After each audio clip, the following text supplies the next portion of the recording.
ఈ చేత్తో ఇస్తారు, ఈ చేత్తో లాగేసుకుంటారు అనేది కదా మీ మీద ఆరోపణ. కరెంటు బిల్లులు పెంచారని, కరెంటు బిల్లులు పెంచేశారని, కరెంటు బిల్లులు ఇంతకు ముందు 100లో వచ్చేది ఇప్పుడు 200కు వచ్చే బిల్లు 400కు పోయిందని, డబల్ అయిపోయిందని. అలాగే లిక్కర్ విషయంలో కూడా మీ మీద తీవ్రమైన ఆరోపణలు ఉన్నాయి. నాసి రకమైన మందుని ఎక్కువ రేటుకు అమ్ముతున్నారని, చీప్ లిక్కర్ను కూడా. కరెంటు బిల్లులు పెంచడం అంటే మీకు అన్నీ తెలుసు. కేంద్ర ప్రభుత్వ చట్టాలకు లోబడి రాష్ట్ర విద్యుత్ శాఖ నడుస్తుందని చెప్పని ఇవాళ కోతలు లేని కరెంట్ ఇవ్వాలంటే మనకి ఉత్పత్తి కన్నా మించి ప్రజలు వేయించేస్తుంటే కరెంటు ఎక్కడి నుంచి తేవాలి? మన రాష్ట్రంలో ఉత్పత్తి కంటే కూడా మించి ప్రజలు వేయించేస్తారు.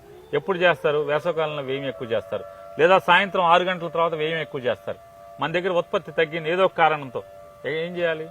బయట రాష్ట్రం నుంచి కొనాలి, ప్రైవేట్ కంపెనీ నుంచి కొనాలి. కొనాలంటే 2019లో మోడీ ఎక్కిన దగ్గర నుంచి ఏం బిల్లు పెట్టి ఏం చట్టం పెట్టాడు అనుకుంటున్నారు? విద్యుత్ చట్టం ఏం పెట్టాడు? బాకీలు ఉంటే, అసలు నువ్వు బాకీ ఉంటే ఆ కంపెనీ దగ్గర నువ్వు కాంటాక్ట్ లేదు. 2, బ్యాంక్ గ్యారంటీ ఇచ్చి తప్పితే నువ్వు కరెంట్ కాంటాక్ట్ లేదు. తప్పు మీది కాదు, మోడీదా ఛార్జీలు పెంచడం?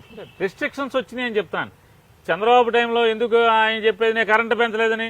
మోడీ చట్టం ఉంటే ఎవడైనా పెంచాల్సిందే. మోడీ తయారు చేసిన చట్టం 22,000 బాకీలు ఎవరు తీరుస్తారు? జనమే తీర్చాలి. దీనికి ఒకటి ఆల్రెడీ ఒక చట్టం చంద్రబాబు నాయుడు ఉండగానే ఒక చట్టం తయారు చేశారు, ఎలక్ట్రిసిటీ రెగ్యులేటరీ అథారిటీ అని చెప్పని. ఎలక్ట్రిసిటీ రెగ్యులేటరీ అథారిటీ ఉంది.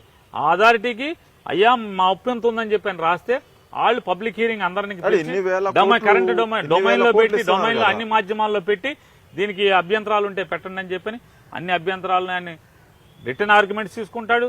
ప్రత్యక్షంగా పిలిచి ఎవరైనా వస్తే కనుక వాళ్ళు ఆర్గ్యుమెంట్స్ వింటారు, విని వాళ్ళకి తీర్పిస్తారు. సో ఈ సంవత్సరానికి ఇంత డబ్బు మీరు ప్రజల మీద వేయండి అని చెప్పని ఆ తీర్పు అంటే చట్టం రూపేణా ఏర్పడినటువంటి ఎలక్ట్రిసిటీ రెగ్యులేటరీ అథారిటీ. తప్పు మీది కాదు, ఆ చట్టం ప్రకారం మాత్రమే విద్యుత్ 100% జగన్మోహన్ రెడ్డి గారి ప్రభుత్వం ఎక్కడా కూడా తప్పుగా డబ్బులు వసూలు చేయట్లేదు, డబ్బు పెంచట్లేదు.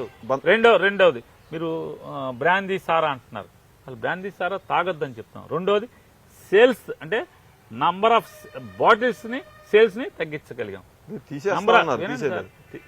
నంబర్ ఆఫ్ బాటిల్ రేట్ ని తగ్గించగలిగాం, సేల్ తగ్గించగలిగాం, ఆదాయం పెరిగింది. రేటు పెంచి ప్రజలు అంటే పేదవాడు తాగటానికి ఇబ్బంది, సేల్ పెంచి తద్వారా అది పేదలకు అందుబాటులో లేకుండా చేశాం. డబ్బున్నోళ్ళు తాగుతారు, వెసులుబాటు ఉన్నోళ్ళు తాగుతారు, అంతే తప్పితే ఏ పరిస్థితిలో పేదవాడు అది కొంటాకి భయపడాలి అంటే అంత డబ్బు మనం కొనలేవలే, అది మంద కాదు. సక్సెస్ అయింది అది ఎవరండి మీరు అనుకున్నది? ఖచ్చితంగా రేటు పెంచి షాక్ కొట్టించేలా చేద్దాం అన్నారు కదా, జరిగింది. మరి 33,000 ఆదాయం, ఆదాయం ఎందుకు పెరుగుతా ఉంది? ఆదాయం ఎందుకు పెరుగుతోంది? రేటు పెంచాం కదా.